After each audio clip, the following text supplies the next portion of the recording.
It was a Tuesday, the kind of gray, soul-sucking Tuesday that makes you question all your life choices, when my phone buzzed with the one name that could still make my stomach clench: Mom. I glanced at the gleaming glass wall of my corner office, at the sprawling city below that I had, in many ways, conquered. I was Tara, CEO of Golden Years Properties, a name that nothing to the public, but and everything to the elder care industry. I ran a multi-dollar empire built on the promise of dignity and comfort for the elderly, a promise born from the love I had for one woman, my grandmother, Rose. And now my mother, Patricia, was calling. It was never good news. I let it go to voicemail, a small act of rebellion. My assistant, a sharp young woman named Chloe, poked her head in. "Everything okay, Tara?" "Just my mother," I said, forcing a smile. "You know how it is." She nodded sympathetically, though she couldn't possibly know. No one did. To the world and to my own family, I was just Tara, the moderately successful marketing consultant who worked from home and always seemed to be doing okay. The private jets, the penthouse apartment, the network of powerful people who answered my calls. All of it was hidden behind a carefully constructed facade. It was easier that way. It kept the vultures at bay. The voicemail notification pinged. I sighed and played it, the speakerphone filling the quiet office with my mother's syrupy, manipulative voice. "Tara, darling, it's Mom. Listen, I need you to call me back right away. It's about Grandma Rose. We were very worried about her. She's getting so forgetful. And David, and I think it's time, we found the most wonderful place for her, a place called Sunset Manor. It's for her own good, sweetheart. She needs professional care, friends her own age. We're just trying to do what's best." My blood ran cold. Sunset Manor? Not just any facility. One of my flagship properties, the crown jewel of my West Coast operations. A place with a 2-year waiting list and a price tag that could choke a horse. And my mother, who hadn't worked a real job in 20 years, was talking about it like she was booking a weekend spat trip. A second call came through, this time from a number I didn't recognize. I answered, my voice clipped. "Hello, Tara." "Oh, thank God." It was my grandmother, her voice trembling with a panic that felt like a physical blow. "Tara, your mother was just here? She had papers. She wanted me to sign papers about my house. And she kept talking about some home. She called it a manor. She said I was losing my mind." A sob caught in her throat. "Am I losing my mind, sweetheart?" "No, Grandma," I said, my voice softening instantly. I swiveled my chair to face the window, my knuckles white on the armrest. "You are sharper than anyone I know. Don't you sign a single thing, do you hear me? I'm handling this. I'll be there in a few hours. But your work?" "My work can wait," I said. "I love you. Just lock the door and don't answer it for anyone but me." I hung up and my composure shattered. The carefully crafted walls between Tara the CEO and Tara the granddaughter crumbled. This wasn't a business problem. This was a violation. My mother and her useless husband, David, were making a play for the one pure thing in my life. I stabbed the button on my intercom. "Chloe, get me Mark Ellison on the line." Now, Mark was the director of Sunset Manor, a man I had hand-picked for his integrity and compassion. He answered on the first ring. "Mark, it's Tara. I have a situation. I need you to listen very carefully." I laid it out for him, my voice dangerously calm. A woman named Patricia Sterling and her husband, David Sterling, may be attempting to admit a resident under duress. Her name is Rose Miller. Under no circumstances is that admission to be approved. Furthermore, I want Patricia and David Sterling placed on a permanent blacklist. They are not to be allowed on the premises of any Golden Years property. Nationwide, there was a stunned silence on the other end. Tariq, may I ask the reason? For the official record. The official record will state familial conflict and attempted elder abuse. Unofficially, Mark. They messed with my grandmother. Understood. He said, his voice firm. Consider it done. They won't get past the front gate. Thank you, Mark. I hung up and took a deep, shuddering breath.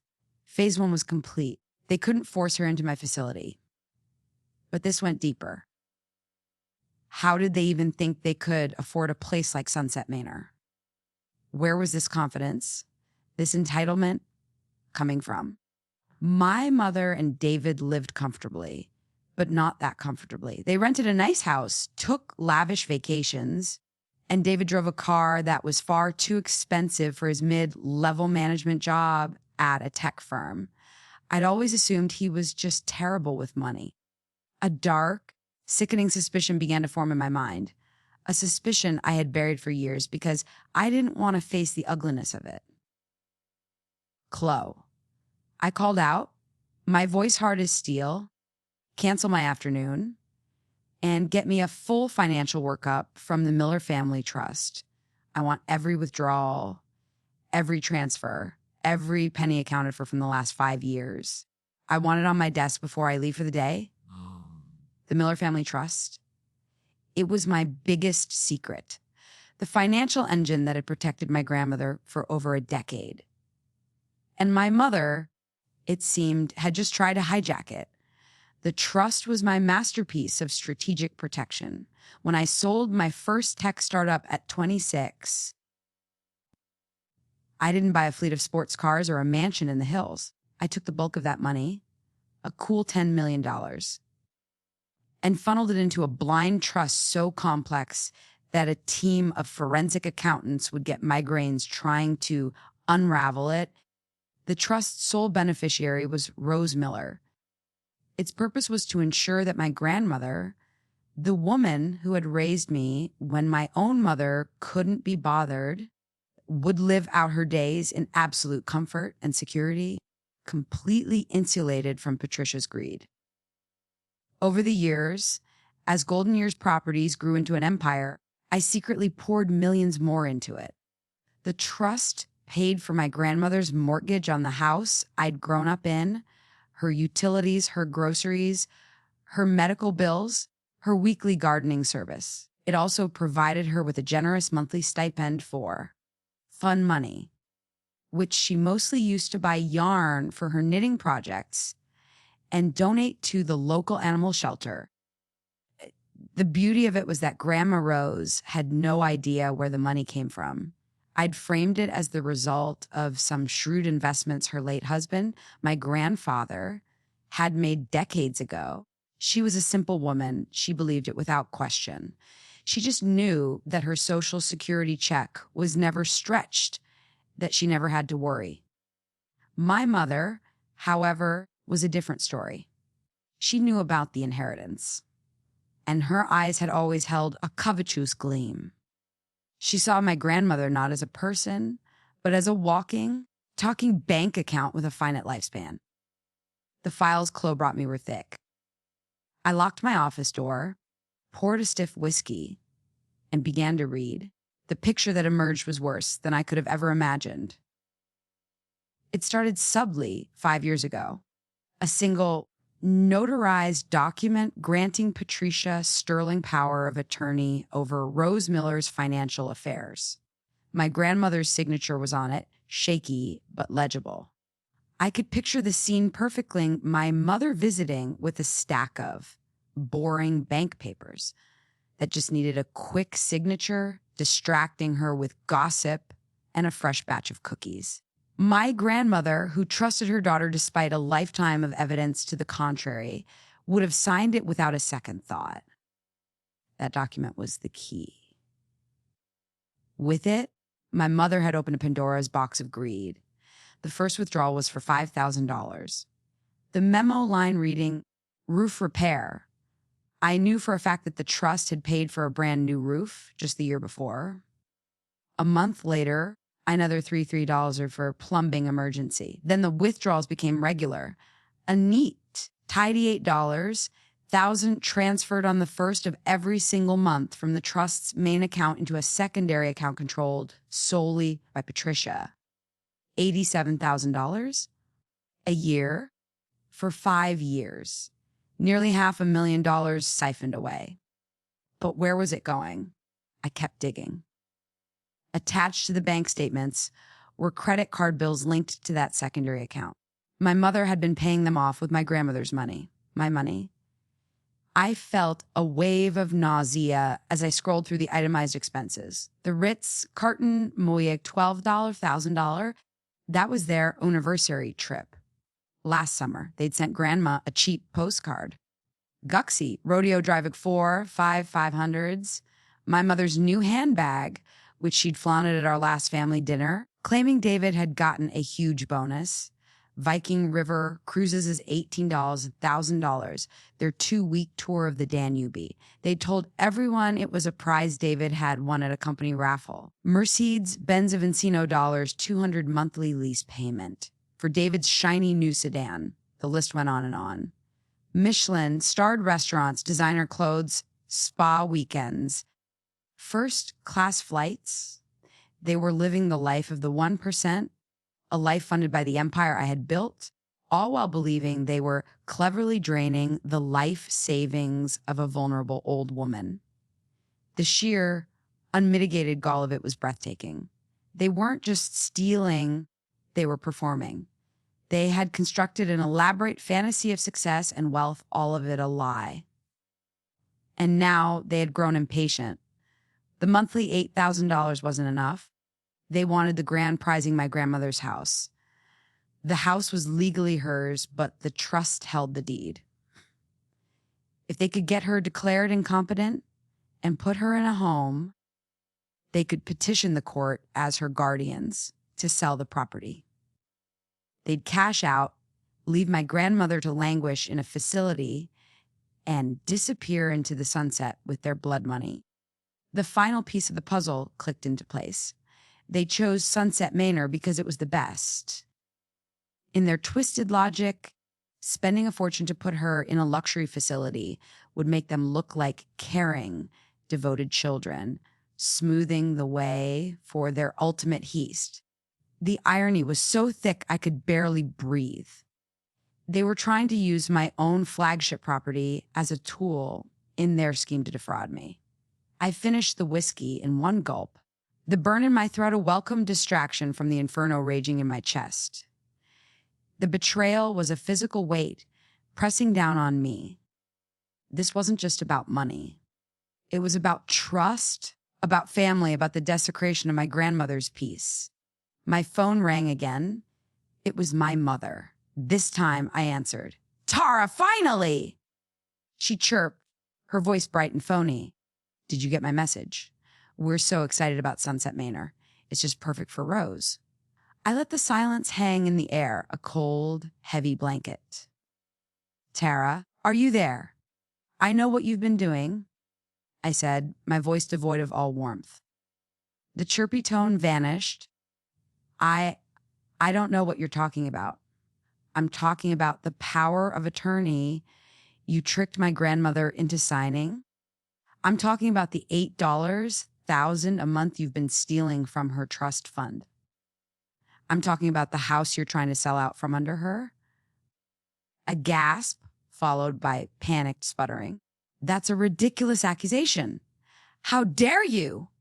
David and I have been managing your grandmother's finances to help her. That money gets for expenses. For her care." "Her care," I echoed, my voice dripping with ice. "Does her care include a Mercedes for David? A Gucci handbag for you? A 2-week cruise down the Danube? Because I have the receipts, Patricia, all of them." The silence on the other end was absolute. I could almost hear the gears grinding in her head as she tried to calculate how I could possibly know any of this. "And as for Sunset Manor," I continued, savoring the moment, "there seems to have been a small problem with your reservation. It's been canceled." "Permanently? What?" "Canceled." "On whose authority?" She shrieked, her voice cracking with indignation. "I will call the director. I will sue." You can try, I said, a slow, cold smile spreading across my face. But I doubt he'll take your call. You see, you've made a rather significant miscalculation. You think you're dealing with your quiet, unassuming daughter. You're not. I leaned back in my leather chair looking at the city I owned.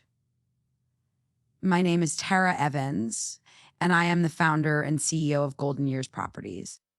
Sunset Manor isn't just a facility you found in a brochure, Mother. It's my facility, and you and your husband are now blacklisted from every single one of my properties across the country. Welcome to the consequences. The only sound was a faint, choked gasp before the line went dead.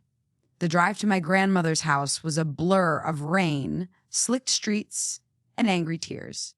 The confrontation with my mother had been satisfying in a cinematic, righteous fury sort of way, but now the adrenaline was fading, leaving behind a hollow H. I had built an empire to protect this one woman, and in the end, the greatest threat wasn't a corporate takeover or a market crash. It was her own daughter. I found Grandma Rose in her favorite armchair, a half-finished knitted blanket pooled in her lap, her eyes red-rimmed. She jumped when I came in, then sagged with relief. Tara. She clutched my hand, her knuckles frail and bony. She was insistent. She said I was a danger to myself. You are a danger to no one, I said, kneeling in front of her. I took both her hands in mine. Grandma, I need to tell you something, and it's going to be hard to hear. Patricia actually hasn't been honest with you. She's been taking money, a lot of money. I explained it all, gently. The trust I'd set up, the power of attorney, the stolen funds. I left out the more sordid details of the luxury vacations and designer bags. She didn't need that poison in her head. I just told her that my mother had made some very bad decisions and that I was stepping in to fix it. Tears welled in her eyes, but they weren't tears of shock. They were tears of sad, wary resignation. I always knew she had a hungry heart, she whispered. She was always wanting more? I never thought she would do this to me, to us. It's not your fault, I said fiercely. You loved her. You trusted her. That's not a weakness. What happens now? She asked, her voice small. Now, I handle it, I promised. You don't have to do anything. You will stay in this house for as long as you want to. No one will ever try to make you leave again. I give you my word. We sat there for a long time, not speaking, just holding hands. The rhythmic click of her knitting needles eventually started up again, a comforting sound from my childhood that slowly stitched my frayed nerves back together. By the time I left, the sun was setting, painting the sky in defiant strokes of orange and purple. My phone buzzed. It was a text from my mother. We need to talk, face to face. Your grandmother's house, tomorrow at noon. Just us. I smiled. They were walking right into the lion's den, and the lion was starving. They arrived at precisely 12:05 p.m., a transparent attempt to seem casually in control. David drove, pulling his leased Mercedes up to the curb with a flourish, as if he were arriving at a country club. My mother got out, dressed in what I privately called her concerned daughter. Costume, a cashmere sweater, tailored slacks, and an expression of pained sincerity that she had perfected over years of practice. I was waiting for them on the porch swing, a glass of iced tea in my hand, the very picture of calm. I had sent my grandmother off for the day with a friend for a spa day and lunch, my treat. This stage was for the principal actors only. Tara, my mother began, her voice tight. We need to clear up this absurd misunderstanding. David hovered behind her, trying to look intimidating and mostly just looking like a man who was deeply out of his depth. There are laws against slander, Tara. He puffed. I took a slow sip of my tea. Please, come inside. We have so much to discuss. I led them into the living room. The same room where I'd spent countless Christmases and birthdays. The air was thick with the scent of my grandmother's potpourri and a century of unspoken family tensions. I had arranged a small table between two armchairs. On it was a single thick binder. "Sit," I said. It wasn't a request. They sat perched on the edge of the cushions like nervous birds. "There is no misunderstanding," I began, my voice even and cool. I opened the binder. The first page was a copy of the power of attorney. "This is where it started. A document you had my grandmother sign under false pretenses, giving you total control of her finances." Patricia paled. "It was for her own good, to help her manage things." "Manage things." I flipped the page. "Let's talk about your management." I slid a bank statement across the table, a withdrawal for $8, thousands circled in red. Page after page, month after month. "You set up an automatic transfer. Very efficient. Tell me, what part of grandma's care costs exactly $8,000 every single month?" "Home maintenance, groceries, medical pays," David blurted out, sweating now. "Really?" I pushed a stack of receipts toward them. "Because the trust I set up already pays for all of that. Directly. It pays her mortgage. It pays her utilities. It pays for her landscaper. It even pays for her prescription refills. This," I tapped the statement, "is pure theft." I didn't wait for a response. I turned the page in my binder. "Let's go on a little trip down memory lane, shall we? Here's the charge for your first class tickets to Hawaii last year. Here's the hotel bill from the Ritz. Here," I slid a photo I'd pulled from my mother's social media across the table, "is you, Patricia, posing with your new $5,000 Gucci bag. You told me David got a bonus. Funny, I don't see any deposits from bonuses here. All I see is money flowing out of my grandmother's account and into yours." My mother stared at the photo of herself, smiling, clueless, flaunting her stolen prize. She looked like she was going to be sick. "You thought you were so clever." I continued, my voice relentless. "You thought you were bleeding a helpless old woman dry. You told yourselves you deserved it. You painted me as the distant, neglectful daughter so you could play the role of the self-sacrificing saviors. But here's the part of the story you missed." I leaned forward, my eyes locking onto hers. "That trust fund isn't my grandfather's legacy. There was no secret inheritance. Every single dollar in that account, every million you've been stealing from, came from me. I built a company from the ground up to make sure my grandmother would be safe from the one person I knew I could never trust you.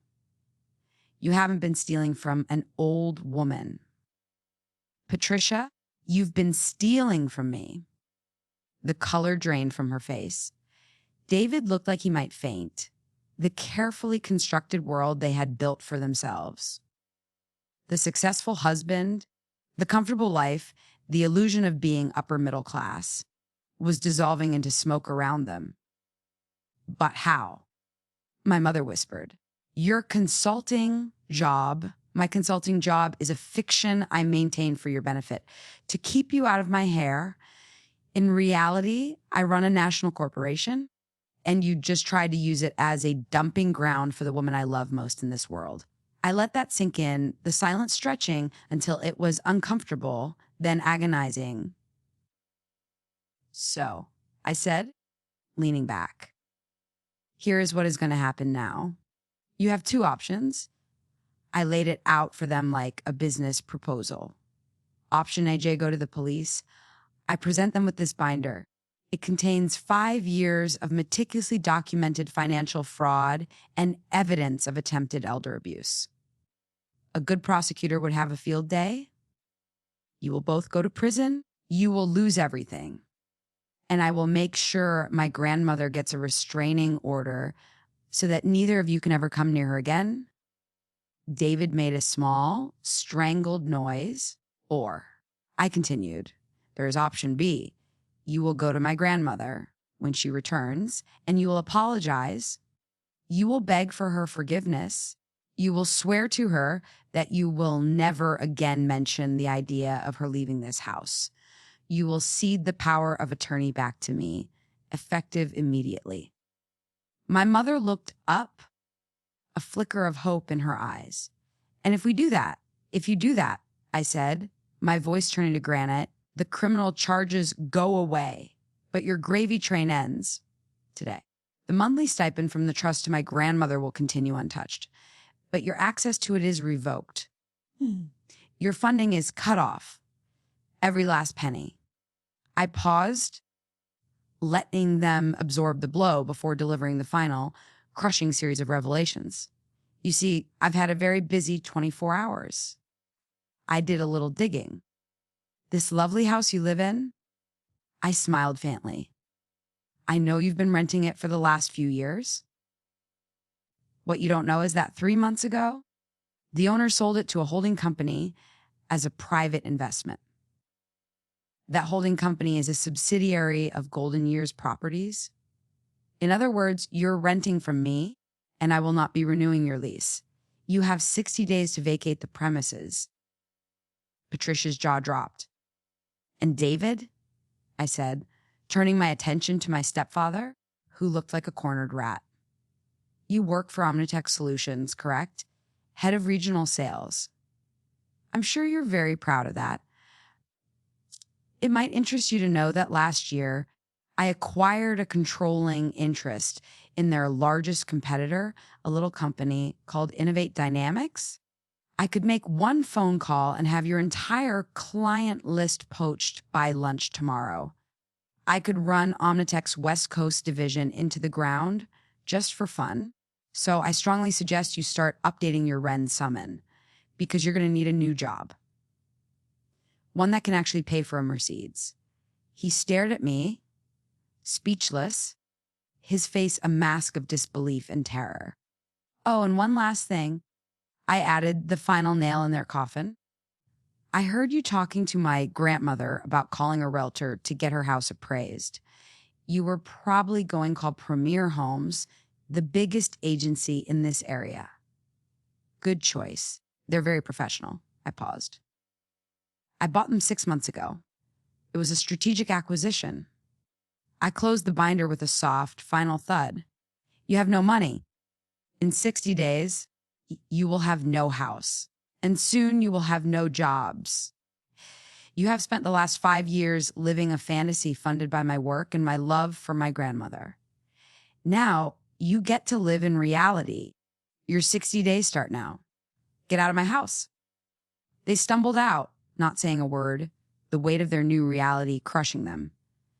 The expensive car, the designer clothes, the confident facades, it all seemed like a cheap costume now, as the Mercedes pulled away from the curb, not with a flourish, but with the panicked haste of a getaway car. I allowed myself a single, deep breath. It was over.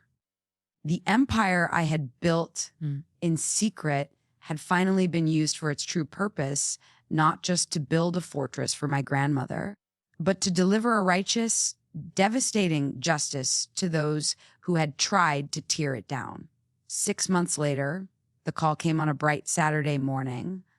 I was in my grandmother's garden, helping her prune her prize-winning roses. My life had found a new, quieter rhythm. I still ran my empire, but I did more of it from the small home office I'd set up in a spare bedroom of her house. I had delegated more to my executive team, trading a few late night board meetings for evenings spent watching old movies with Grandma Rose. The number on my phone was my mother's. I hadn't spoken to her since that day in the living room. My heart rate ticked up, a reflexive spike of anxiety, before I calmed myself. I was in control now. "Hello, Patricia?" I said, my voice neutral. "Tara." Her voice was different. The sharp, entitled edge was gone, replaced by something softer, more hesitant. "I know you have no reason to want to hear from me. I just wanted Top to thank you. I was so surprised I almost dropped the phone. Thank me for what?" "For everything," she said, and I could hear the strange, unfamiliar sound of sincerity in her voice. For not sending us to jail. For the wake-up call. She told me what had happened in the last 6 months. They had lost the house, of course. David's company had downsized. His department, 2 months after our meeting, he'd found a new job selling insurance for a fraction of his former salary. They had sold the Mercedes and most of her designer clothes just to make the deposit on a small 2-bedroom apartment on the other side of town. She had gotten a job as a receptionist at a dentist's office. It was horrible at first, she admitted. Humiliating. We fought all the time. But then something strange happened. We started talking. Really talking about how we got there. The lies we told each other and ourselves. She told me she had started taking classes at a community college at night, studying to get her real estate license. I see so many older people now, she said, at the dentist's office. People like Rose. They're on fixed incomes and they're scared. I think maybe I can help them. Help them find affordable, safe places to live. I want to do something that matters. She apologized again, a real, heartfelt apology this time for the greed and the betrayal and the pain she had caused. She didn't ask for forgiveness. She just stated the facts. I didn't know what to say. The neat, satisfying box I had put my revenge in was suddenly complicated. This wasn't the groveling, defeated mother I had imagined. This was a woman who had hit rock bottom and was slowly, painstakingly trying to climb back out. I'm glad you're doing better, Mom, I said finally. And I realized, to my own surprise, that I meant it. I love you, Tara, she said quietly and hung up. I stood in the garden, the sun warm on my face, the scent of roses all around me. My grandmother came over and put her arm around my waist. That was your mother, wasn't it? She asked gently. I nodded. People can change, sweetheart, she said as if reading my mind. Sometimes they just need a reason. She was right. My revenge hadn't just been about tearing their world down. In a way I had never intended, it had given them a chance to build a new one, a real one, from the rubble. As for me, my world had changed too. Inspired by Mother's near success in exploiting a loophole, I had instituted a new, company-wide policy at Golden Years. We now offered free, in-house financial counseling and legal services for all our residents and their families, ensuring that no one be tricked into signing away their rights or their security. I had created the Rose Miller Grant, a multi-million fund dedicated to helping low-income seniors afford quality care. My secret empire was no longer just a shield for my own family. It had become a sword for thousands of others. The quiet, unassuming marketing consultant was gone for good. In her place stood Tara Evans, CEO, granddaughter, and guardian. And my work was just beginning.